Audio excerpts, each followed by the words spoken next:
This is Sparta! Just kidding. This is actually the slightly more kid-friendly way of informing the general public about prominent figures in Greek history. Today we will discuss the major accomplishments of three Greek figures: Solon, the lawgiver; Herodotus, the father of history; and Leonidas, the king of Sparta! Solon did a number of mentionable things in Athens' history. He revised the law code. He gave Athenians a greater voice in government matters by dividing them into separate factions and giving each one specific political rights. He abolished the practice of selling oneself into slavery to pay off debts. Oh, and he was also able to prevent a huge civil war between the lower and upper classes that would have potentially led to the downfall of Athens. No big deal. The story goes like this. Once upon a time in a faraway land there was a city named Athens. In this city there were two social classes, the rich and the poor. The two lived in peace until all of a sudden the land that the poor owned was being taken by the rich. I'm poor and you're taking my land. I'm rich and I don't care. This of course made the poor quite angry, and they proceeded to protest the rich. The reason for this is the agriculture could not sustain Athens at the time, circa 594 BCE. This forced many of the farmers into serfdom or even slavery. The government could not do anything about the situation because it was controlled by the noble landowners, who happened to be benefiting from the supposed crisis.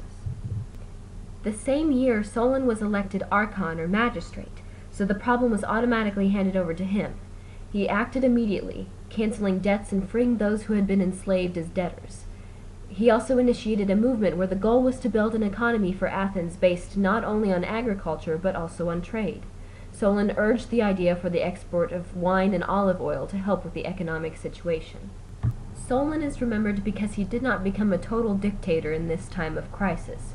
By not attacking the upper classes, a civil war was completely avoided. Leonidas' most well-known accomplishment is the Battle of Thermopylae, 480 BCE, during the Persian invasions led by Xerxes I. When Sparta was called upon to aid the Greek army against the forces of Persia, the country turned to the Oracle of Delphi. The oracle prophesied that either the great city of Sparta or the king himself would perish in the war.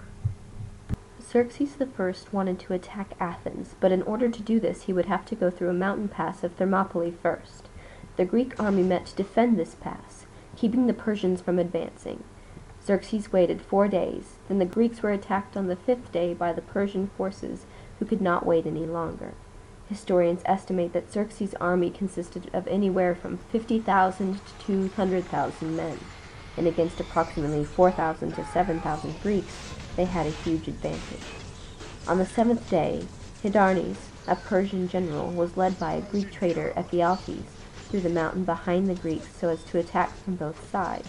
This was also when Leonidas sent the other Greek armies home to prepare to fight Xerxes at Athens, and was forced to battle with only 300 Spartans, 900 Helots, and 700 Thessalians. The Greek phalanx was a battle tactic that proved extremely effective, and the Spartans had perfected it.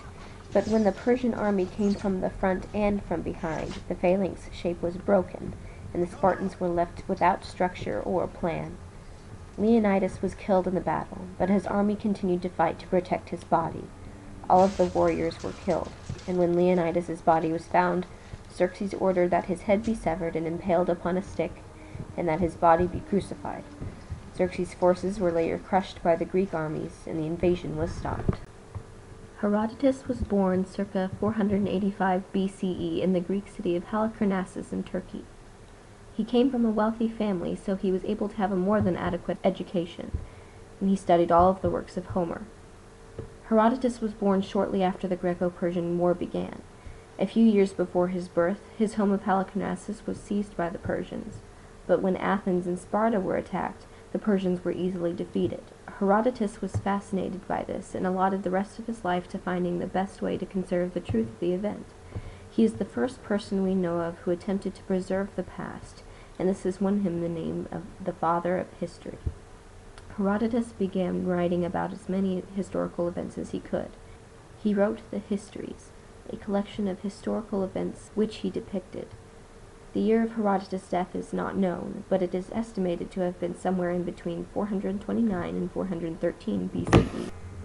Herodotus is the reason we have history today. If not for his longing of searching for a way to preserve the past, I wouldn't be making this video right now. So that was the slightly more kid-friendly way of informing the general public about prominent figures in Greek history. Solon, Leonidas, and Herodotus were all very important people in the many events of Greek history.